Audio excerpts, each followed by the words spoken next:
I got your shirt on, Hunter. You do. I like it. Anyways, what's up, guys? Hunter Williams here with SEER Off-Road. I'm here with P.J Aguirre. Aguirre. Sorry, I messed it up.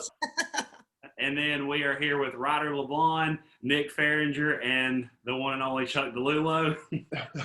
So really glad to have you guys with us here. We're going to cover a few things about the Cliffhanger TTC event, which turned out to be, in my opinion, a spectacular event from a spectator point of view.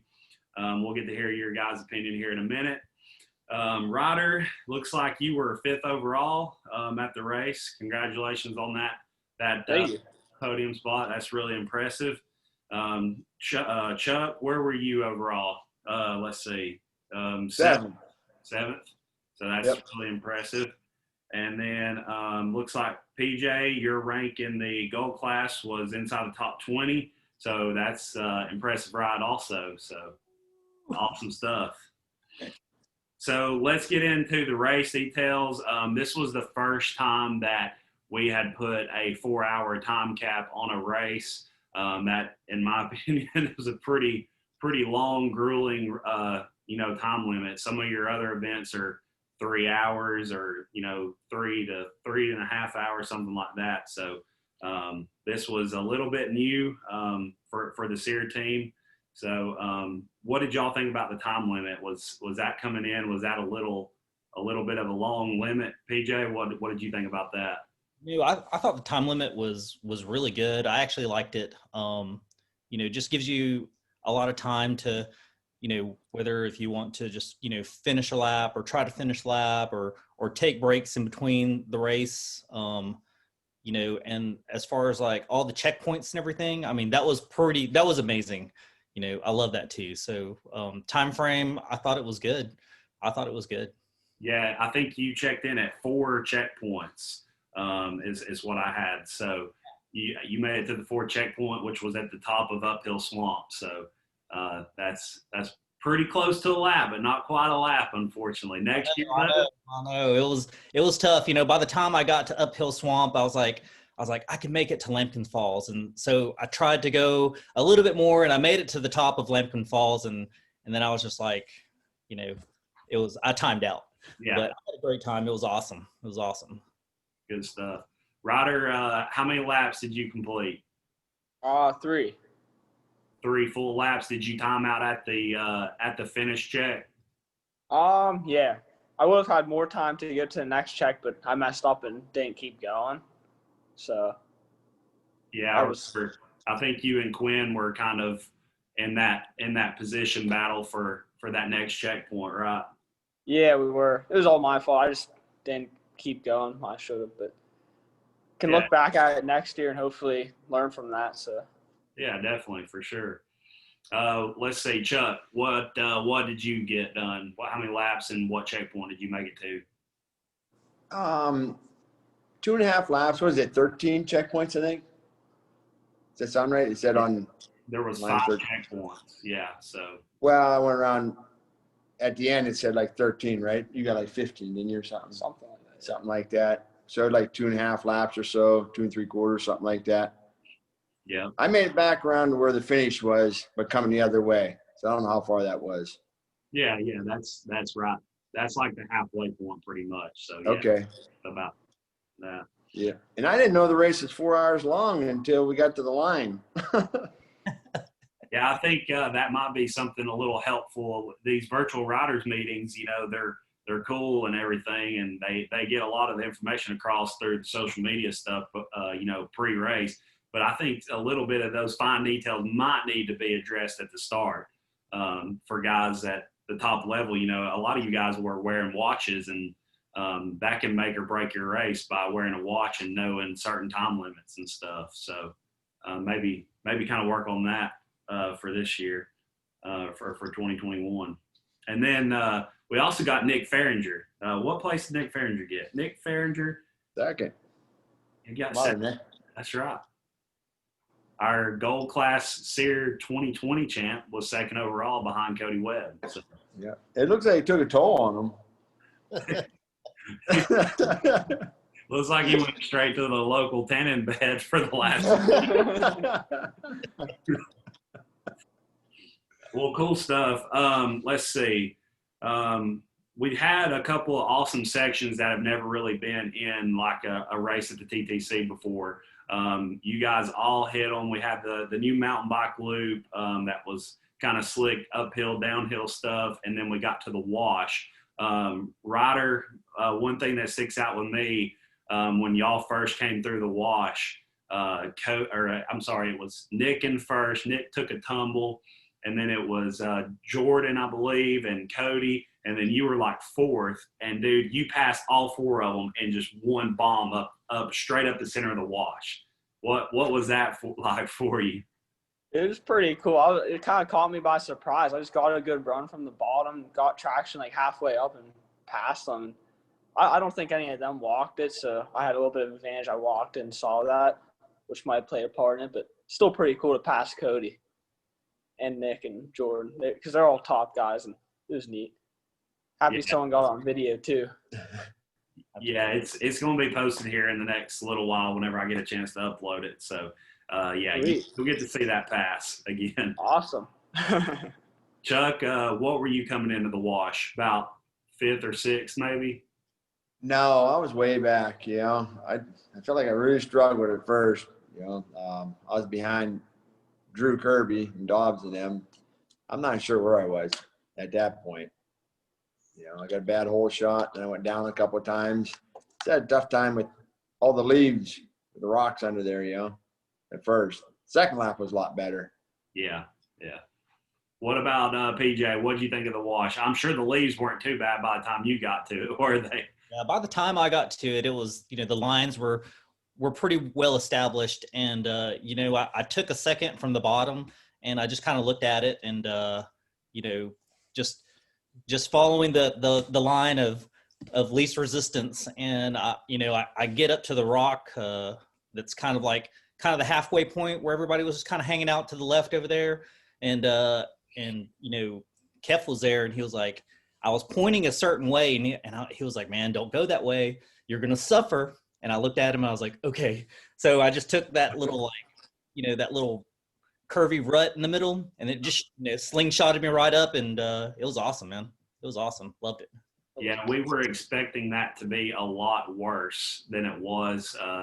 If it would have been wet, I mean, obviously the whole course would have been terribly difficult, but the wash would have been a way better, struggle fest for you guys. But, the rest of the course made up for it. So next year, the wash will get y'all. Don't worry. Rain or shine, it'll get you. So then we headed over to Strange Hill. Strange Hill was another one of those that the weather was going to dictate, how it played out for the race. What did y'all think of a little bit, PJ? What did you think of Strange Hill at the halfway point?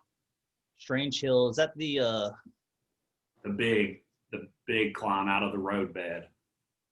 Oh, that was awesome. So yeah, there were bodies there when I got there, and I just kind of just gave it gas and went for it, and I got right to the tree.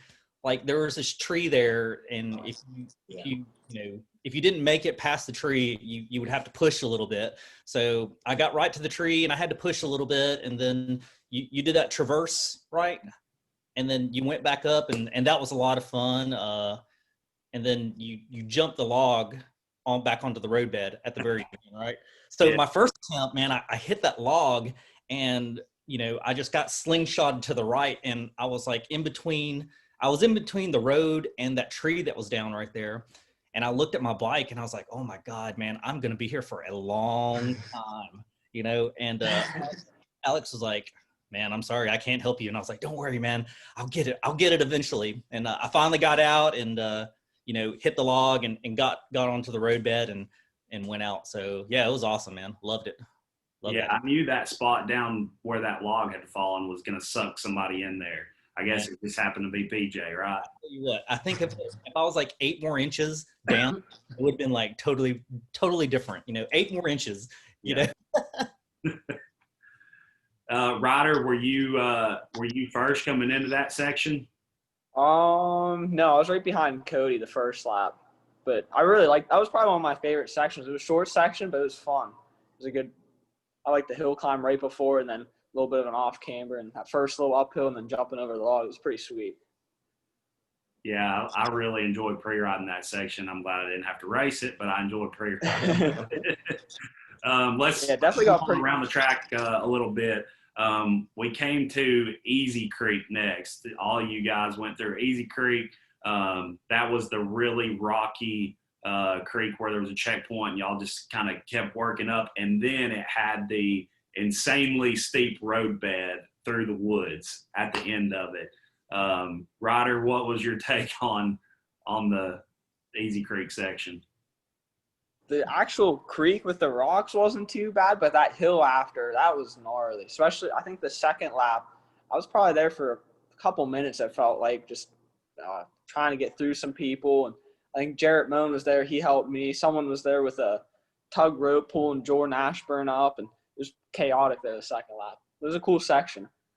So the tug rope deal was legit. So someone actually used a tug rope on a top 3 rider or whatever. Yeah, but it was another rider. It was another rider who did it. So I got you. Chuck, what'd you think about Easy Creek? I like that part. I like the creek part. And that hill, it was kind of weird. The dirt was different. Because most of the other hills weren't like that. It seemed like just couldn't get traction out of there. I made it first 2 times. The third time, I struggled really bad. It was all tore up. Yeah, it definitely got chewed out. We were there for like the last lap of a few of us watching. Still there? Yeah, can you hear me? yeah, Are you there? Yeah, you went out. Yeah, you delayed. You went out for a second. Are you with me now? Yeah. As long as the audio is good, that's all that matters. But yeah, that hill got super chewed out. PJ, what was it like when you got there? It was really good. That was probably one of my favorite ones. Like the creek was a lot of fun. My fan on my bike broke before then, so I was running hot, and I got like halfway up to the creek, and I was like, man, I've got to get water in this thing. So the Czech, Timo, he gave me some water, and I put it in there, and then I proceeded to the rest of it. And yeah, the climb was like when you get up to the rocks, to the top of the rocks, and the climb, it was pretty good when I got there, and yeah, I got like kind of halfway up and had to struggle and push a little bit. I think I looked over to my left, and I think I remember seeing Chuck passing me, but it was good, man. It was really good. That was probably really one of my favorite ones. Yeah, I think it got the most attention for the gold and silver guys. I think I even heard a couple people mentioning that Cody was kind of mumbling under his breath a little bit towards the end of the race on that section. So after that, you guys went all the way up to the top of the bluff, and y'all ran a completely new section. It had a ton of off-camber rocks, slick, loose rocks, and a ton of off-camber logs. What about some of that stuff? Was that pretty technical to get through? Is that where I'm trying to think here? Up at the top. I called it Friends with Benefits. Okay, yeah. So that was, to me, that was pretty good too. Like I did Friends with Benefits, and then I got like, there was 2 lines. You had one high and low. Yeah. And I went to the low line, and I was like, man, I don't like that. So I went back down. I climbed it again, and I took the high line, and the high line was pretty good, But that low line, there was like 2 rocks right there that looked pretty gnarly, struggle through. I think PJ, I'm not sure you didn't go scout really much of the course the day before, did you? Right. Chuck and Ryder, did you guys walk up there and see the Friends with Benefits section? Did y'all kind of have a line picked out for the race? Yeah, we walked that whole section up there, so we definitely got to see the good lines.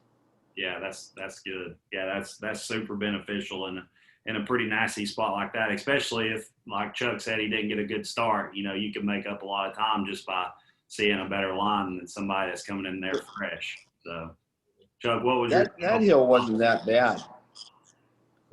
That your hill didn't seem that bad. It was just kind of weird because I thought that one would harder than heck getting up, and the other one coming out of the creek bed was going to be easier, and it was kind of opposite, you know. Yeah, that road bed, man, it's steeper, way steeper than it looks coming. You don't have a run, and as soon as you get it, and I think, was there not a like a big plate rock at the bottom? Yeah.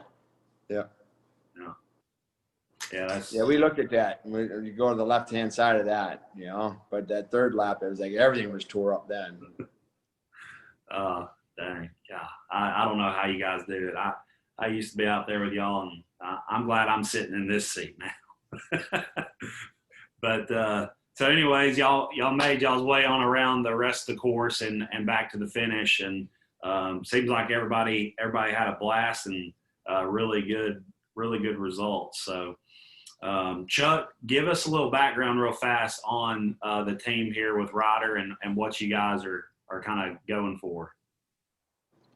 Well, we started this, I don't know, just trying to help riders out, you know, because younger people and that, and Husky's backing us on doing it and that stuff. And we had to do enduro cross this year. This is the first time Ryder's ever been on enduro cross track in his life. What was it? A month before that? Yeah, 2 months maybe. Maybe 2 months before we flew out and did some practicing.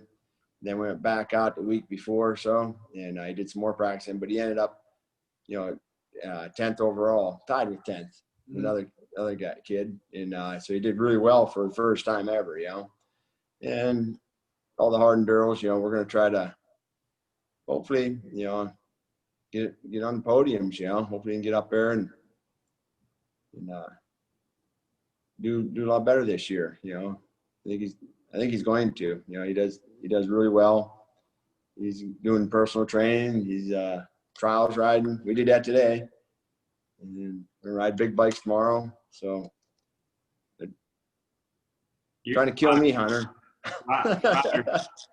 Ryder, you're not going to take up a trials bike more than a dirt bike, are you? I don't know. Uh-oh. They're fun. They're a lot of fun. I didn't mean to put you on the spot. I've heard you've been having fun on it, so I had to ask. Yeah, they're awesome. Well, I'll tell you what, he looks really good on it for not riding one, you know, a whole lot, you know. That's impressive. That's awesome. Well, cool. PJ, what's your plans for next season? You know, just try to do as many as these events as possible. You know, I really enjoy it. It's a lot of fun, and yeah, just want to do as many as I can. Yeah, I'm really looking forward to seeing what Gary and Derek put together for 2021. The website says we got like 32 days till we see. So hopefully by the first of the year, we'll see what's going on with the SEER schedule for next year. I know they're going to kind of wait on some more of the race dates to be released for the other events going around in North America, and then kind of go from there. But regardless, I hope this momentum carries over into 2021, and I think it will. I think hard enduro for a whole will be a lot bigger in 2021, and I can't wait to see a bunch of new guys coming in. So yeah, I can't wait either. Like, you know, I have a great time doing all these races. A buddy of mine, you know, did his first race, you know, at the Cliffhanger, and he absolutely loved it, you know. So hopefully he'll do some events with me too, you know. So, but yeah, super fun, and you guys do a great job. I know it's like really hard just to like, you know, organize and have people willing to like, you know, do the work to get the event going. I mean, that's huge. That's huge. Yeah, it's just a small group of them, and it takes a lot to get it going. I mean, we kind of did what the Cliffhanger was. We did it in like 5 weeks, and you know, the other race there, it has, you know, 3 months to pull together what it has. So we were really crunched for time to get that event as perfect as it could be, and thankfully it turned out pretty well. So I thought it turned out great, man. Seriously. Yeah. Well, thanks. Yeah. It was a good race, Hunter. There was 2 guys from up here, new guys that never raced before, and went to that race. And actually, Nick Ferringer, a couple of his buddies came too. And you know how somebody does a hard enduro for the first time, it takes about 2 days later to say, that wasn't that bad. But these guys right away, they loved the course. They said they had a blast, Yeah, that Saturday night. That's really good. I hadn't even heard that story. So, I mean, I didn't know that 2 greenhorns came from up there and enjoyed it. So that's really cool. Cool. And 2 of them with Nick Ferringer too. There's 4 of them right there. And all 4 of them enjoyed it. They had a blast, they said. Yeah. Like I said, because some of these hard enduros, they're totally different than anything else everybody ever raced. And when you do it for the first time, it's like, what the hell am I doing out here? Am I right, Hunter? You're totally right. And that's what I've said this on previous video chats, is you don't get that same war story top deal at like a local hair scrambler or even a GNCC, honestly. You don't get that. You go out there and you race your friend or whatever, but it's high speed. You may hoop or holler at them one time, but that's it. And at a hard enduro, you're right there struggling with the guy next to you. You can carry on a 5-minute conversation in one spot if you want to. And that's what makes good stories. So when you're rider speed, you can't spend time talking to your competition, though. No, we won't let him talk. You guys go. Yeah. Well, cool. Real fast, back to the cliffhanger. Cody Webb was there. That was pretty big for SEER to have him come over and race with us. He made it. It was 3 3/4 of a lap, I think is what it was. It could be 4 3/4 of a lap. I had it somewhere, but I lost it. The checkpoint that he timed out at, I was there. It was the one that PJ, you timed out at the top of Uphill Swamp. One of the coolest things that happened all weekend, in my opinion, was Christina Zamuda. She was the top female finisher at the cliffhanger, completing 3/4 of a lap. Lizzie Bratcher, one of the SEER organizers, she was working that check, and she was watching her iPad, and the time had ran out for the gold and silver guys, and Christina had less than a couple of minutes to get going on the adjusted time to make it to that checkpoint. And Lizzie, being, like a worker, she can't offer outside assistance. And she where'd they go? There they are.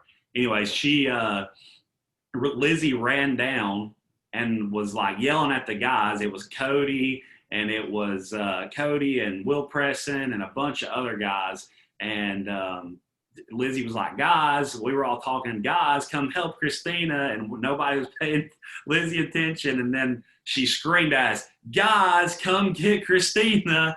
And so Cody Webb took 4 steps. He's like the Jolly Green Giant, 4 strides. And he was down there pulling Christina. And without Cody, Christina would have never made that checkpoint. So that was really impressive, in my opinion. So that was a super cool story. One of the other big things that's kind of came out in the last week or so, Gary Barr announced that the overall champion of next year will get to go to Erzberg. They've announced a free entry spot straight into the prologue. Ryder, we see you battling for that, maybe? Yeah, hopefully. We plan to do most of the races as long as none of them conflict with any other ones that we're supposed to do, but I'd hope that we can get to all of them. Yeah, for sure. Yeah, that'd be great to see you and a bunch of other guys competing for that, because that's pretty huge. There's not many opportunities like that going around. And there's another sponsor going to come on board, we hope, and try to get a bike rental, hopefully of the rider's choice, and then get that going, and then a GoFundMe for travel expenses and stuff. So that's really huge news for hard enduro, in my opinion. So yeah, that's big. That's awesome, man. Yeah, it's really cool. Any final thoughts from you, PJ?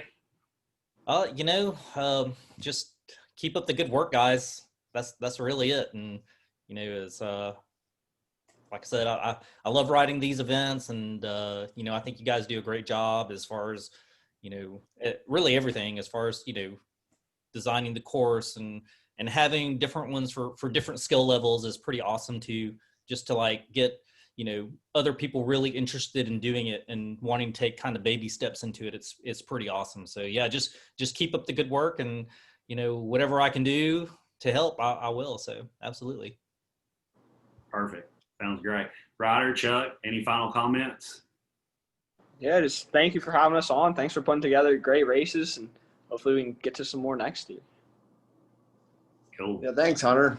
Is what the next one is groundhog. The first one's going to be, right? Do you know for sure? I haven't seen anything. I mean, I Okay. would think so, but I think that's what they were shooting on. So we'll find out in a couple days. Okay. Yep. Well, cool. Well, thanks, guys. This one will be concluded. So we'll see you guys in a couple of weeks. Sounds Okay, good. thanks, Hunter. All right. See you guys. Oh, Nick says goodbye. Oh, see you, Nick.